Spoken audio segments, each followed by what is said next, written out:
بسم الله الرحمن الرحيم لم يكن الذين كفروا من أهل الكتاب والمشركين منفكين حتى تأتيهم البينة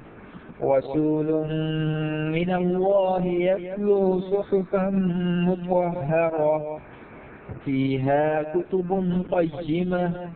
وما تفرق الذين أوتوا الكتاب إلا من بعد ما جاءتهم البينة وما أمروا إلا ليعبدوا الله مخلصين له الدين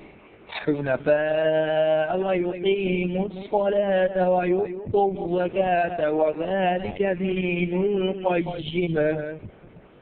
إن الذين كفروا من أهل الكتاب والمشركين في نار جهنم خالدين فيها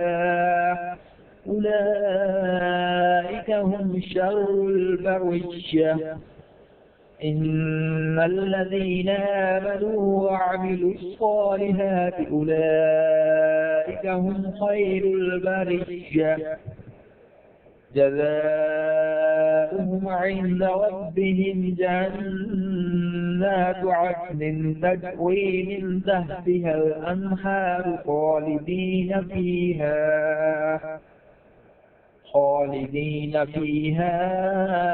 أبدا رضي الله عنهم ورضوا عنه ذلك لمن